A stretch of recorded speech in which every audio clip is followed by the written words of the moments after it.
Movie की शुरुआत में हम देखते हैं रू बाबा, जिसका असली नाम है रूहान, और ये करते हैं भूत निकालने की सर्विस, जबकि इसके अंदर ना कोई भूत आता है न ये भूतों से बात कर पाता है। ये बस लोगों को भूत के नाम पे ठगता है और यही इसका पेशा है। इसी के साथ इसका एक चेला है जो इसकी मदद करता है। ये लोग बस लोगों के डर को यूज करके उनके अंदर से भूत निकालने का नाटक करते हैं। अब आगे हम देखते हैं कि किसी ने रू बाबा को बुलाया है जिसकी बेटी मर चुकी है और वो उसकी आत्मा से बात करना चाहते हैं, जिसके लिए वो रू बाबा को बुलाते हैं। रू बाबा जाते ही उसका फोटो देखता है और उसकी सुंदरता से शॉक हो जाता है। तब उसके पापा बोलते हैं कि मुझे मेरी बेटी से बात करवाओ क्योंकि तुम्हारे अंदर तो आत्माएं आ जाती हैं, और साथ ही उसे ये बात भी बताते हैं कि हम लोग एक रॉयल फैमिली से बिलोंग करते हैं, हमारे पूर्वज राजा महाराजा थे, तो अगर तुम मेरी बेटी से बात करवा दोगे तो तुम्हें हम अच्छी खासी रकम देंगे। पैसों का नाम सुन के रूहान अपनी एक्टिंग शुरू कर देता है, और जैसे कि मैंने बताया कि ये एक ढोंगी है जो बस लोगों को उल्लू बनाता है, पर इस बार वो खुद ही चौंक जाता है क्योंकि वो जब मरी हुई मीरा को आवाज देता है तो वो उसके सामने आ जाती है, जिसे देख के वो डर जाता है और घबराने लगता है। तभी मीरा और उसके पापा इस बात का वीडियो बना के उसे ब्लैकमेल करने लगते हैं और उसे मीरा कहती है कि मुझे पता था कि तुम एक ढोंगी हो और ये मेरे पापा नहीं मेरे मामा हैं, और तुम्हारा ये डरता हुआ वीडियो जो हमने रिकॉर्ड कर लिया है कि तुम कोई बाबा नहीं हो, और अगर हमने ये सोशल मीडिया पे डाल दिया तो तुम्हारा पूरा बिजनेस ठप हो जाएगा। रूहान के पूछने पे कि आखिर तुम लोग चाहते क्या हो, तब वो लोग उसे कहते हैं कि हमारा एक छोटा सा काम कर दो, और काम ये होता है कि रक्तघाट चल के एक आत्मा को भगाना है और हम लोग तुम्हें इसके बदले में 1 करोड़ रुपए देंगे। और फिर से पैसों का नाम सुन के रूहान मान जाता है, और वो इसलिए भी तैयार हो जाता है कि उसे तो लगता है कि आत्माएं होती ही नहीं हैं। फिर ये लोग जाते हैं रक्तघाट, जो कि एक पुराना गांव है जिसके आसपास जंगल सा है, और उसी के बीच में एक राजमहल है जो कि अब खंडर बन चुका है क्योंकि उसमें डर की वजह से कोई नहीं रहता, और इस राजमहल के लोग रहते हैं तबेले में। अब वहाँ जाके रूहान मिलता है राजा जी से, जो अपने अंगरक्षक को ही व्हीलचेयर पे लेके घूमते हैं, जिसकी वजह से रूहान तो पहले अंगरक्षक को ही राजा समझ लेता है। फिर उसे पता लगता है कि इन लोगों की हालत बहुत तंगी है और इनके पास कोई पैसा नहीं है। जब से राजमहल के ऊपर श्राप लगा है तब से ये लोग ऐसे ही गुजारा कर रहे हैं। ये इनकी नहीं बल्कि इनके पूर्वजों की करतूत है, जिनके टाइम से ये श्राप लगा हुआ है, और ये पीढ़ी दर पीढ़ी ऐसे ही गरीब बने हुए हैं। फिर रूहान को बताया जाता है कि असली में पूरी कहानी क्या है, कि उस राजमहल में मंजुलिका की आत्मा का श्राप है, कोई उस महल के अंदर नहीं जा सकता, इसीलिए राजा और उनका परिवार रहता है एक तबेले में, और उन्हीं की बेटी है मीरा। अब मीरा तो इस कहानी में मानती नहीं है, तो वो चाहती है कि रूहान भी नाटक करे, उस महल में जाए, दरवाजा खोले और सबके सामने ये बोले कि उसने मंजुलिका को भगा दिया है, जिससे कि सबका डर दूर हो जाए और ये लोग आराम से महल में राजसी ठाट के साथ रह सके, और लोगों का डर दूर होने की वजह से ये महल भी बिक जाएगा, जो कि कुछ 1000 करोड़ में बिकेगा, और रूहान को ये 1 करोड़ रुपए देके सबकी प्रॉब्लम सॉल्व हो जाएगी। अब क्योंकि पूर्वजों का महल है और बेच सकते नहीं है क्योंकि मंजुलिका का श्राप है, और ये बात सारे गांव वालों को पता है, और इसी श्राप को मिटाने के लिए लाया गया है इस ढोंगी बाबा रूहान को, क्योंकि भूतों पे न रूहान मानता है और न ही मीरा। पर रूहान के आने के बाद से ही महल में कुछ घटनाएं होने लगती हैं। तब राजा जी एक पुरोहित, जो कि उनके राज पुरोहित होते हैं, उन्हें बुलाते हैं। रूहान को देखते ही राज पुरोहित बोलते हैं कि आप युवराज के पुनर्जन्म हो, यानी कि युवराज देवेंद्र नाथ का पुनर्जन्म हुआ है। और जब ये रूहान रक्तघाट आया तभी गांव के लोग उसे ऐसी अजीब नजरों से देख रहे थे। अब रूहान को ये बात समझ आती है कि ऐसा क्यों था, क्योंकि उसकी शक्ल हूबहू देवेंद्र नाथ से मिलती है। तभी वो पुरोहित बोलते हैं कि मेरे पूर्वज बोल के गए थे कि किसी न किसी का पुनर्जन्म जरूर होगा, तभी इस आत्मा को मुक्ति मिलेगी। और ये बात सुन के रूहान अपने आप को वहाँ का राजकुमार मानने भी लगता है। तभी वहाँ एक राज उत्सव भी रखा जाता है, जहाँ लोग खुश होते हैं कि ये उस शाप से मुक्ति दिलाएगा। रूहान को सिंहासन पे बिठाया जाता है और सारी प्रजा सामने हाथ जोड़ के खड़ी होती है, और रूहान भी अपनी बढ़ाई करने में कोई कसर नहीं रखता कि मैं आपको मुक्ति दिलाऊंगा इस श्राप से, और मंजुलिका को तो मैं यूं ही बाहर फेंक दूंगा। तभी एंट्री होती है छोटा पंडित, बड़ा पंडित और पंडिताइन की, जो आके कहते हैं कि ये बाबा पाखंडी है, इसकी बातों में मत आइए। तभी रूहान बात पलट के कहता है कि मुझे पिछले जन्म की बात याद आ गई इन तीनों के बारे में, और बताता है कि तीनों पहले मेरे दास हुआ करते थे और मेरे हाथ पैर दबाते थे, और इनके पास जाके इनको धमकी देता है कि चुपचाप मेरी बात मान लो, नहीं तो गांव से निकाल दूंगा। और ये लोग मान भी जाते हैं। और जैसे कि मैंने बताया, रूहान की एंट्री के बाद से ही महल में अजीब गरीब हरकतें होने लगी थी। उसे रोज रात में बुरे सपने भी आते थे। वो यहाँ से लौट जाने के बारे में भी सोचता है, पर वो ऐसा कर नहीं पाता क्योंकि उसका चेला उसे याद दिलाता है कि हम लोगों ने शहर में किसी एसीपी राठौर के परिवार को लूटा है। और यहाँ भी खैर रूहान और मीरा की केमिस्ट्री आगे बढ़ने लगी है। और ये बात मीरा के बाप को मनवाने के लिए रूहान राजा के सामने उनकी मरी हुई पत्नी सावित्री की आत्मा बुला के नाटक भी करता है, और सावित्री की आत्मा मेरे अंदर आ गई है बोल के राजा जी से कहता है कि मीरा की शादी रूहान से करवा दो।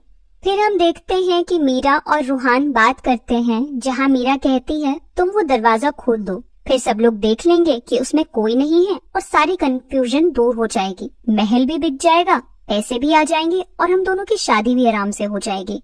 फिर हम देखते हैं कि राजमहल में एक औरत आती है मल्लिका, जो एक आर्कियोलॉजिस्ट है और पुराने महलों के रिस्टोरेशन का काम करती है, और कहती है कि इंडियन रिसर्च एसोसिएशन ने मुझे यहाँ भेजा है, कुछ दिन यहाँ रह के मैं रिस्टोरेशन का काम करूंगी। जिस पर मीरा कहती है पर कॉल पे तो बताया गया था कि ये काम करने कोई दूसरा आदमी आने वाला था। जिस पर मल्लिका कहती है कि वो लंबी छुट्टी पे गया है, इसीलिए उनकी जगह मैं यहाँ आई हूँ, और वो अपना काम शुरू कर देती है। हालांकि उसके चाल ढाल देख के मीरा को वो डाउटफुल लगती है। यहाँ मीरा रूहान को कहती है कि उस दरवाजे को हमें दुर्गाष्टमी के पहले पहले खोल लेना चाहिए, जबकि ऐसा करने से राजपुरोहित ने उन्हें साफ मना किया होता है। उसके बावजूद भी ये लोग उसे खोल देते हैं, पर अंदर से कुछ नहीं निकलता सिवाय कुछ चमगादड़ों के और ठंडी हवा के। और मीरा इसके बाद पूरे गांव वालों से कह देती है कि श्राप हट चुका है और रूप बाबा ने मंजुलिका को भगा दिया है, जबकि उसके अंदर से मंजुलिका नहीं, ये तीनों ढोंगी निकलते हैं, छोटा पंडित, बड़ा पंडित और पंडिताइन। तभी वो लोग कन्फेस करते हैं कि कुछ सालों पहले यहाँ से गुजरते वक्त बहुत आंधी तूफान में ये लोग फंस गए थे और सहारा लेने के लिए इस महल में आए। तभी इन तीनों ने देखा कि इस महल में ये दरवाजा ऑलरेडी खुला हुआ है और इसमें से कुछ भी नहीं निकला, तो ये लोग आराम से इस कमरे में रहने लगे और कोई ये राज ना जाने, इसीलिए बस सबको डराने का नाटक किया। और ये लोग मंजुलिका के उस कमरे में 2 साल से रह रहे थे, जिसे गांव वाले शापित मानते थे।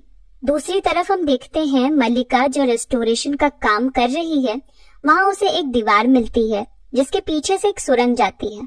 जब वहाँ से अंदर जाया जाता है तो पता लगता है कि एक और बंद दरवाजा है, जिसपे भी बड़ा सा ताला लगा है और काफी सारे धागे बंधे हुए हैं, जैसे कोई तंत्र मंत्र से उसे बांधा गया हो।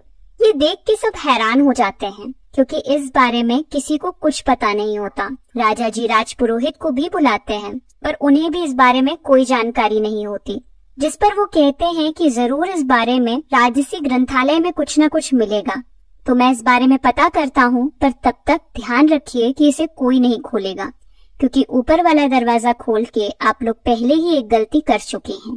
पर उसी रात मीरा रूहान से कहती है कि तुम ये दरवाजा भी खोल दो, और रूहान राजा को भी कन्विंस कर लेता है, क्योंकि राजा ऑलरेडी इस सिचुएशन में होता है कि अब ये गरीबी नहीं झेली जा रही, जो होगा देखा जाएगा। तभी राजपुरोहित की बात को इग्नोर करके ये लोग डिसाइड करते हैं कि वो नीचे तहखाने वाले दरवाजे को भी खोल दिया जाए, और दरवाजा खुलते ही मानो अनर्थ छा गया हो। ढेर सारे कौवे वहाँ से बाहर निकले, पूरे महल में मानो वही मंडरा रहे हो। तभी वहाँ राजपुरोहित आके कहते हैं कि तुम लोगों ने ये क्या अनर्थ कर दिया, मुझे मेरे पूर्वजों के ग्रंथों से कुछ राज पता चले हैं। मैं तुम्हें बताता हूँ कि असलियत में मंजुलिका की कहानी क्या है। आज से ठीक 200 साल पहले राजा जी की बेटी मंजुलिका इस महल की शान थी। ना ही वो सिर्फ संगीत और नृत्य कला में निपुण थी, साथ ही युद्ध कला में भी उत्तम थी, और उसे पता था कि उसके पिता के बाद वही इस महल की उत्तराधिकारी बनेगी।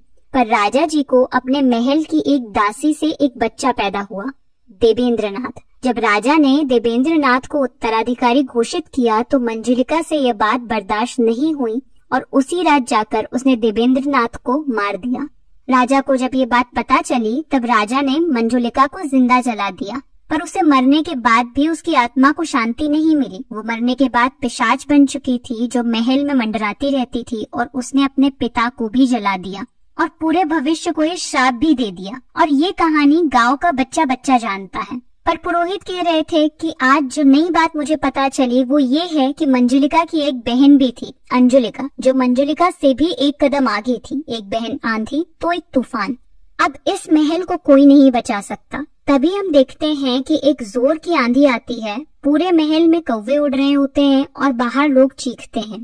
तभी एक औरत वहाँ आती है जो अपना नाम बताती है मंदिरा, और कहती है कि मैं ये महल खरीदना चाहती हूँ। राजा जी भी ये सुन के खुश हो जाते हैं, और तभी वो कहती है कि मैं मंजुलिका के कमरे में ही रहूंगी। और वहाँ जाते ही ये मल्लिका को देखती है। आपको बता दूं कि ये दोनों और कोई नहीं बल्कि अंजुलिका और मंजुलिका ही है जिनका पुनर्जन्म हुआ है। इसी बीच रूहान और मीरा को भी इन पर शक होने लगता है कि इन्हीं में से कोई मंजुलिका है। अब आता है दुर्गाष्टमी का दिन, जब एक पुतला बनाया जाता है जहां मंजुलिका को हर साल जलाते हैं क्योंकि उसने उसके भाई को मारा था और इस गांव पे श्राप लगाया था। फिर हम देखते हैं कि उत्सव की तैयारी होती है।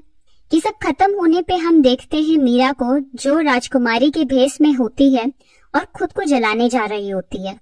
तभी उसे रूहान रोकता है और चिल्ला के होश में लाता है और उससे पूछता है कि वो ये क्या करने जा रही थी। तब उसे वो बताती है कि उसे नहीं पता, बस इतना याद है कि वो मंदिरा के साथ बैठी थी। तब उसका पूरा शक जाता है मंदिरा के ऊपर कि यही मंजुलिका है। उससे पहले राजपुरोहित जी ने बताया भी था कि अगर मंजुलिका को खत्म करना है तो उसके लिए एक यज्ञ करना होगा जो मेरे पूर्वजों ने किया था, जिसमें से एक तेल निकलेगा जिससे आग लगा के मंजुलिका को खत्म कर पाओगे। रूहान वो तेल लेके मंदिरा के पास जाता है, उसके ऊपर वो तेल छिड़के उससे पहले ही हम देखते हैं वहाँ मल्लिका आ जाती है और तेजी से हंसने लगती है और खुद को मंजुलिका कबूल कर लेती है और मंदिरा के बाल पकड़ते हुए एकदम ऊपर लेके चली जाती है और वहाँ से नीचे फेंक देती है। तभी रूहान मल्लिका के आजू बाजू वो तेल छिड़क के आग लगा देता है। आग लगने के बाद मंदिरा उठ के कहती है कि असलियत में मंजुलिका मैं हूँ। अब यहाँ सब कंफ्यूज हो जाते हैं कि आखिर मंजुलिका है कौन। और तभी रूहान मंदिरा को मारने जाए उससे पहले मल्लिका कहती है कि हम दोनों की कोई गलती नहीं है, हम में से ये सब कोई नहीं कर रहा। तभी एक प्रेत आत्मा आती है और बताती है कि असलियत में कहानी क्या है। अब फ्लैशबैक में हम देखते हैं कि राजा देवेंद्रनाथ को जब उत्तराधिकारी घोषित कर देते हैं तो इसी बात से अंजुलिका और मंजुलिका नाखुश होती हैं और देवेंद्र को मारने के इरादे से रात में उसके कमरे में जाती है। पर वहां जाके वो देखती है कि देवेंद्र को राजा बनने में कोई दिलचस्पी नहीं है। वो वहाँ श्रृंगार कर रहा होता है, उसे नृत्य करना पसंद होता है। जैसे ही ये बात इन दोनों को पता चलती है, ये उसके सामने उसकी हमदर्द बन जाती है और कहती है आज हम तुझे तैयार करते हैं नृत्य के लिए। वो बाहर से तो एक पुरुष होता था पर अंदर से वो एक नारी जैसा था जिसे साज श्रृंगार करने का बहुत शौक था। तब ये दोनों उसे अच्छे से पूरे 16 श्रृंगार में तैयार करती हैं और नृत्य करवाने ले जाती हैं।